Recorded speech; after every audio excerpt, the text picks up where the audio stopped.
Thank you. Hi, I'm Ben Kaube. I'm one of the co-founders of Cassyni. And just before lunch, we're going to be talking about future-proofing journal engagement. But I thought I'd start with some general observations about content industries and the way they've been affected by the likes of ChatGPT and other tools.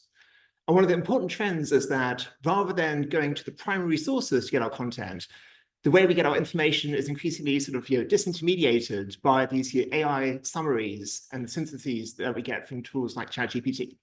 But don't worry, there are some types of content which are not really at risk of being disrupted, and hopefully I can reassure you all on that today. As an example, here we go. So as an example of something not really at risk of being disrupted by the likes of ChatGPT, I thought I'd start off the Super Bowl. I asked ChatGPT to summarize this year's Super Bowl, and I'm not going to read it to you, but you can take a look. It's a pretty poor substitute for actually having watched it live, for having had that shared moment. And I think it's something to keep in the back of your mind when it comes to your journals and creating experiences and moments for those journals that similarly are not going to be disrupted by the likes of ChatGPT.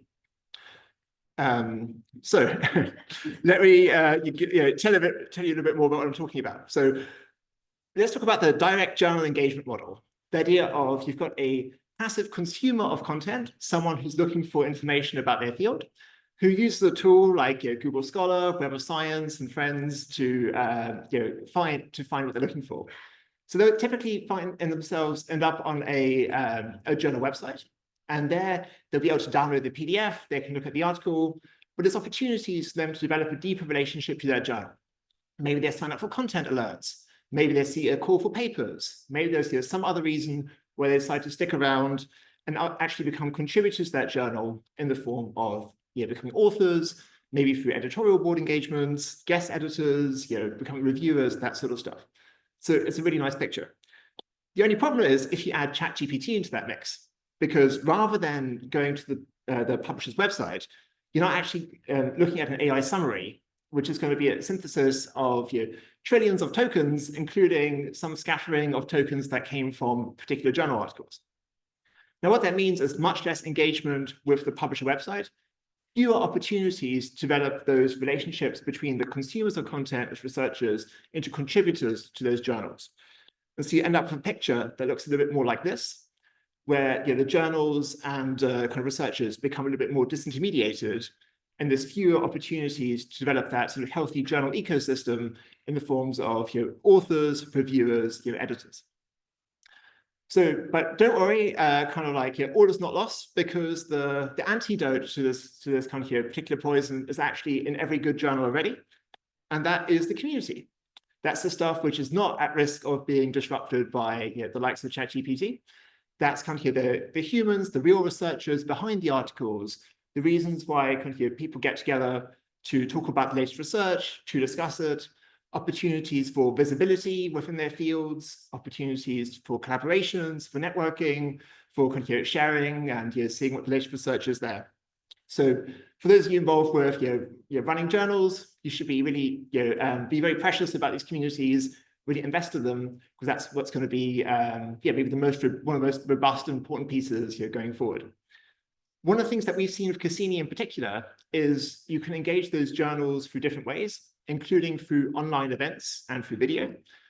So hoping to make the case here for thinking about using online events as one of the most powerful tools you can use to bring together your readers, your authors, your reviewers, your editors, get them to talk about the latest research, get them to share ideas, get connected, the sorts of experiences that aren't at risk of being disrupted by these AI tools. You also get really nice video recordings out of this that you can use to further promote your journals and articles.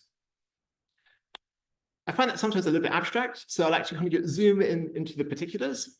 And so here's an example of what we call the Cassyni effect from work that we've done with a Sage journal, Women's Health. You can see an individual researcher that maybe didn't have any existing relationship to that journal, who might never have come to that particular journal website, who engaged in a seminar, afterwards had a really positive experience and submitted their first article to that journal. In fact, they had such a positive experience that they decided to become a guest editor because they saw that as a good way to build up their visibility within that community.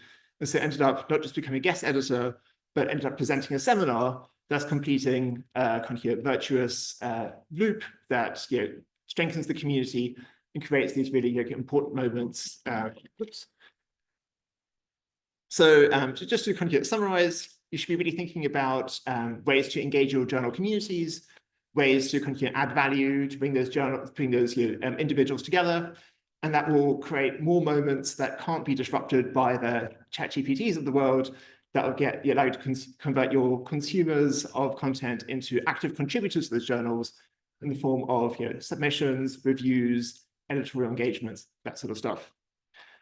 So if you're interested in finding out more, come find me over lunch.